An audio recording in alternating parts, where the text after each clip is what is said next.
Bonjour à tous et bienvenue sur Web3 Pulse, votre rendez-vous quotidien pour décrypter l'économie numérique, sans formation à vendre ni promesses en carton, car ici on est entre passionnés, et ça fait du bien. Cela étant dit, j'espère que vous prenez soin de votre santé numérique. Aujourd'hui, vendredi 6 juin 2025, gros plan sur une IPO historique à plus d'1 milliard de dollars, énorme changement dans la gouvernance NFT chez Yuga Labs, un clash qui secoue le marché entre Elon et Donald, et l'intelligence artificielle révolutionnée avec Neurosymbolique. On terminera sur l'analyse du marché crypto, installez-vous confortablement, on va décrypter tout ça ensemble. Et on attaque tout de suite avec le géant des stablecoins qui entre en fanfare à la bourse. Circle, l'émetteur du SDC, vient de boucler une introduction en bourse spectaculaire à 1,1 milliard de dollars, dépassant très largement ses projections initiales. C'est pas moins de 34 millions d'actions qui ont été vendues à 31 $ pièce, valorisant l'entreprise à 6,9 milliards de dollars, et même 8,1 milliards de dollars en valeur totalement diluée. C'est bien plus que les 896 millions visés il y a encore 2 jours. Circle capte ainsi l'attention à un moment charnière pour le marché des stablecoins, avec un total en circulation qui approche les 250 milliards de dollars. Mais ce succès boursier ne masque pas les enjeux réglementaires. Aux États-Unis, le Genius Act, une loi qui vise à encadrer les stablecoins, avance au Sénat. Circle pourra en être la première entreprise cotée à devoir s'y conformer. Et on poursuit avec Yuga Labs qui veut mettre fin à l'Apcoin DAO. Oui, vous avez bien entendu, Greg Solano, le PDG et cofondateur de Yuga Labs, propose de dissoudre l'intégralité de la DAO, accusée de lenteur, de bruit et de gouvernance théâtrale. Je le cite, ce qui avait commencé par une expérimentation audacieuse est devenu un gaspillage de ressources. Yuga veut transférer tous les actifs de la DAO vers une nouvelle entité centralisée, baptisée ApeCo, entièrement sous contrôle. Les AIP, propositions de gouvernance de la DAO, seraient annulées, les groupes de travail dissous, le forum fermé, bref, recentrer les efforts sur 3 piliers, ApeChain, Bored Yacht Club et Otherside. Une stratégie cohérente avec les récentes cessions d'actifs de Yuga, Moonbird, CryptoPunks, Meepit, tous revendus. On est donc sur un retour aux fondamentaux, retour à l'efficacité, et un virage brutal vers la centralisation, salué par une grande partie de la communauté. Et on passe à la suite avec l'intelligence artificielle qui a fait son chemin dans le Web3 mais pas sans poser problème, puisque les modèles actuels basés sur les entraînements comme GPT génèrent des hallucinations, peuvent être manipulés et manquent de clarté, pas idéal pour un écosystème basé sur la transparence et la vérifiabilité. La réponse IA neurosymbolique. Cette nouvelle approche combine le réseau neuronal et logique symbolique. On a donc l'apprentissage automatique d'un côté et le raisonnement structuré de l'autre. Les avantages sont majeurs pour le Web3 puisqu'on a une résistance aux prompts malveillants, la décision auditable et traçable, un alignement éthique et vérifiable, et moins de bullshit, plus de logique.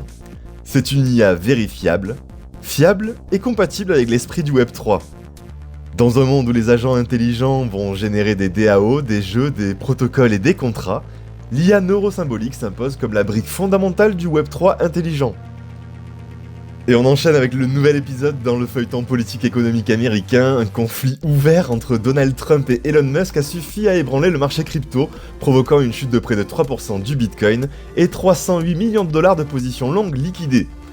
Le BTC a brièvement touché les 100 500 $ avant de stabiliser autour des 102, dans un contexte où Trump menace de supprimer les contrats publics de Musk. Musk, piqué au vif, annonce le démantèlement immédiat des vaisseaux Dragon de SpaceX, avant de faire machine arrière quelques heures plus tard.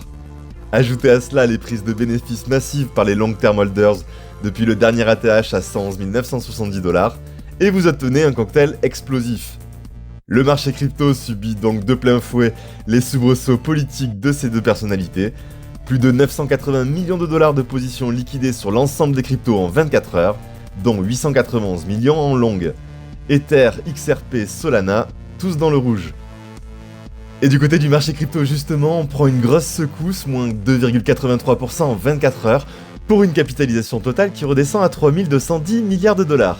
Le volume d'échange bondit à 144 milliards, soit un plus 40% sur 24 heures, signe que les reprises de bénéfices et les liquidations s'intensifient.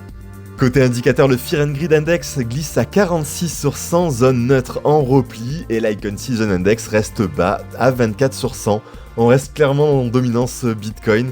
Bitcoin justement qui tente de stabiliser autour des 102 958 $ à l'heure actuelle, mais qui accuse une baisse de 2% sur 24 heures. Sa dominance remonte à 63,7%, Ce qui confirme une petite rotation des capitaux vers BTC mais sans dynamique haussière franche. Les prises de bénéfices s'accentuent après les récents sommets et le sentiment global reste hésitant. Ethereum de son côté retombe à 2465 $, un moins 6% en 24 heures, une pression très forte sur les altcoins majeurs, et Ethereum en fait évidemment les frais, malgré une solidité et ses fondamentaux. Côté altcoin, c'est un bain de sang quasi généralisé, BNB moins 4%, Solana moins 4%, Cardano moins 5,72%, Avalanche moins 4%, Polkadot moins 3%, Chainlink moins 5%. Bref, vous l'avez compris, c'est dur pour toutes les crypto-monnaies.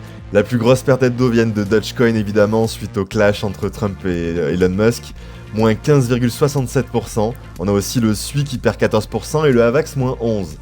Aucun rebond d'inversion actuellement. Seules quelques exceptions résistent comme Monero avec un plus 0,72%, Hyperliquid reprend 2% sur 24 heures et 7% sur la semaine, l'un des seuls à tirer son épingle du jeu. En résumé, le marché encaisse de plein fouet les secousses macro et la tension géopolitique, aucune zone refuge en dehors de Bitcoin pour l'instant, et même lui marque le pas. Les liquidations s'enchaînent, la prudence s'installe et l'euphorie de mai semble déjà loin. On entre dans une phase de digestion où le moindre signal macro pourrait devenir le catalyseur, à la hausse comme à la baisse.